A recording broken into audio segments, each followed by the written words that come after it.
new show, KARIS Harrington, and I'm joined today by Terance Williams, who is founder of the Music and More Foundation. That's He's right. also creator of Bold Poets of Kansas City. That's Welcome, right. Terance. Welcome. It's good to be here. How are you? I'm cool. Good. I just want you to talk to our viewers a little bit about the foundation, but before we do that, let's go back a little bit, kind of tell everybody how you got started, how you knew that you wanted to become involved in a 501c3 or a non-for-profit organization. Speak to us a little bit about that. Well, in 2000, I started Knee Deep Publishing, me and my business partner, Gary Staten. And our main project was hip-hop. We did that for years and years and years. Then we sort of transitioned out of that, and I started the Music and More Foundation. About 4 years ago, we issued small grants to public access radio stations, the performing arts, and music organizations. And our main project right now is spoken word or poetry. There was a time when I could call on 12 poets. Now I can call on like 60 poets here in the area. Okay. We produced poetry events at the Unicorn Theater. Then we got too big for that, so we ended up moving to the Nelson Atkins Museum. Okay. Yeah. So you say that right now you can call on about 60 poets. So of that group of poets, what do they do? Do they typically perform regularly with you? Well, the poets, they perform everywhere, from Poetic Notes, which is on Sundays, I believe, 18th and Vine, that's Jason Bett's event. Glenn North, every second Tuesday, he has a poetry event at the Blue Room, same place as Jason Betts. He does that every second Tuesday, I think it's 7 o'clock. So there's a lot of places, poetry events at the Uptown Arts Bar with Jeanette Powers. There's poetry events all over Kansas City where you can find a lot of good poets at, and that's what I was doing. I would go to these poetry events, me and Desiree Rogers. We see the poets, we hear them, we ask them to be in our poetry events, and it just took off from there. Well, you know, I want our viewers to know that you've definitely given area poets an amazing platform, a place to be able to display their skills, their gifts, and their talents. Talk a little bit about what that's like. What do you see in a poet that lets you know that they're worthy, that you really want them to be a part of your organization? Well, when I started, I was just doing poetry events because it's something that I wanted to do. Until one day we was doing one at the Nelson Atkins Museum. It was like 300 people there, and I had like 17 poets performing. Well, I was on the outside of the door, and the door was closed, and the audience was in there, and I just heard thundering, clapping, and it was all good. Well, there was somebody who was sitting, well, Beth Sarver. She was on the outside with me, sitting at the stairs, and she was crying. And I was like, Beth, you all right? Is everything okay? And she said there was something that a poet said that really touched her. And when she told me that, everything just changed for me. Now I produce these poetry events because there is something that a poet's going to say that's going to touch somebody out in that audience that may change their lives, that may do something for them in a positive way. So that's why I produce these poetry events now, and that's why I make them free to the public so the community can come out and enjoy the poems. I want to stay on that topic for just a little bit. You and I were both at a poetry event, I think it was Last Poet Standing earlier in the year, and I saw at Culture Chameleon, I saw a young poet. I want to say he was probably at that time a senior in high school. It was a young guy named Unique. I remember sitting in the audience and not being prepared. You know, I was looking at the competition, and there's a lot of energy that goes into a poetry competition. There's a lot of preparation, but there's also just a strong energy flow. But I remember sitting there and looking at this young poet, 17, 18 years old, and realizing that there was raw talent there. And I was amazed, you know, that somebody like that who comes into an event with adults, because, you know, there were all other adults that were competing, you know, in this particular event. It was an amazing experience. It was powerful in that the poets that I saw, with the, you know, including this young poet, spoke from the heart. And so their poetry definitely touches a place in them, and they're allowed to express that in a way that's bound to touch someone else in the audience. That's right. Do you see that a lot, that kind of raw energy and just genuine gift in terms of poetry? I see that. I see it a lot. I see it a lot. A lot of the poets that's been in my poetry event, because in the beginning, the group was called Bold New Poets. And I carried that name for a long time. Then a lot of poets were saying, well, we're not new, we're veterans at this. And I was like, yeah, you're right. So I dropped the new, and I renamed it Bold Poets of Kansas City, which fits real good. So that's the name that we go with now. And yeah, every poet that's on my stage is phenomenal. They come from the heart. I believe in what they're saying, and that's why I created the Gospel of Poets on KPRT. When we did that, everything just took off.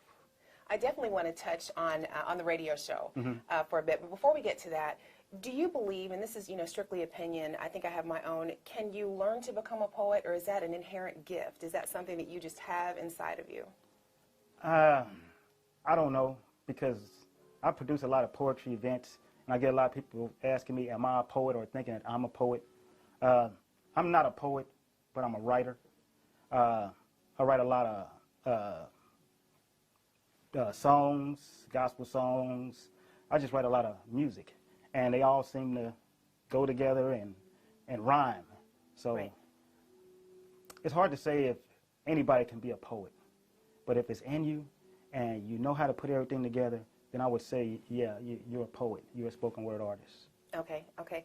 So let's differentiate a little bit between a poet and a spoken word artist. For people that might not know, the art of spoken word entails performance. It's a performance art. That's right. And so, it encompasses actually being able to be before a crowd and allowing them to see the most personal part of your poetry. That's right. Do you think that's more difficult than a poet who simply writes? And I don't say simply to belittle it, but a poet who writes without the performance piece. When I produce these poetry events, I have storytellers, poets, spoken word artists, all of them are on the stage, and the audience loves them all. So it's hard to say whether that poet is a spoken word artist or that poet is a poet or a storyteller. It's all an art form. Right, right. And I enjoy it. Wonderful. So talk to us a little bit about your radio show. First of all, let's give everybody the times. I want you all to make sure that you take a look at what Terance does with his poets. It's amazing. Not my poets. Talk about, not his poets, but both poets of Kansas City. Both poets of Kansas City. City. So tell us about the radio show. Well, let me give you a little history first. First, we started at KKFI, I believe 90.1. We was there for a year. Yeah, about a year. Didn't do too many shows. We decided to move from KKFI. We moved to KGGN, and we was there for about a year. Well, KPRT, the salesperson, was listening to us for like 6 months on KGGN, and I suppose she was digging it. So she contacted Desiree Rogers. Desiree Rogers contacted me. Well, we had a meeting with the salesperson, Aaron McGee, negotiated, talked, and we ended up with our own show on KPRT, 1590 AM, every second Saturday at 6 p.m. Every second Saturday. Let's make sure they get that. Every second Saturday at 6 p.m. Now, if you can't tune in because you don't have a radio or you don't listen to your radio, you can download the app. Just go to Google Play, search KPRT, click on that button, and it'll show up. Or you can go to KPRT's website, www.kprt.com. Go there, click on listen right here, and you can listen to us live. And tell our viewers, what can they expect when they tune in and they're ready to hear some poetry and their spirits are ready to receive it? What can they expect to hear? They can expect to get poetry wasted. Poetry wasted. I want you to say that one more time for our viewers. Poetry wasted. Poetry wasted. And all right. Sherry Hall came up with that. She says that on the radio show all the time. So it's hosted by Sherry Purpose Hall. We get a lot of poets calling in from here to Canada, all over the world.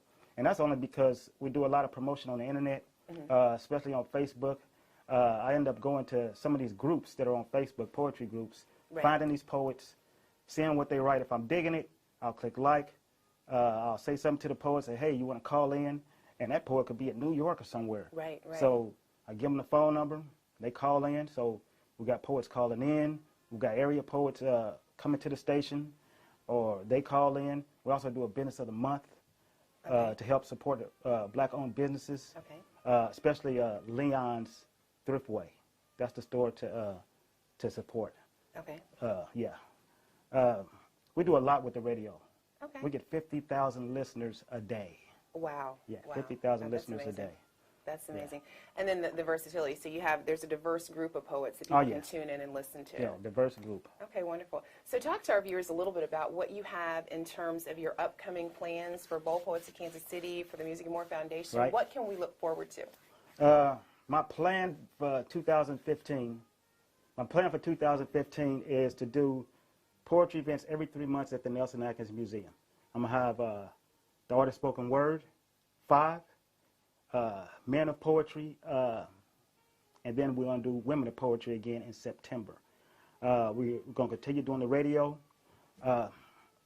It's just a lot that I can't mention right now. So there's definitely a lot on the horizon for Bold Poets of Kansas City. Please take an opportunity to listen to the radio broadcast. It's an amazing resource for people that really desire to hear good poetry, to hear true artists. That's I mean, right. there's definitely an art there. There's definitely something that you're going to gain every time you tune in to listen. That's right. So I want to thank you again, Terance, for coming on the show. I appreciate you being here and sharing with us. We look forward to see what Bold Poets of Kansas City. Bold Poets of Kansas City. And we look forward to seeing what is on the horizon for this upcoming it's gonna be season. cool. It's gonna I know be it cool. will be. It will. And thank you, Kansas City, for tuning in again to my show. I appreciate it. Thank you for supporting What's Up Kansas City. Appreciate it.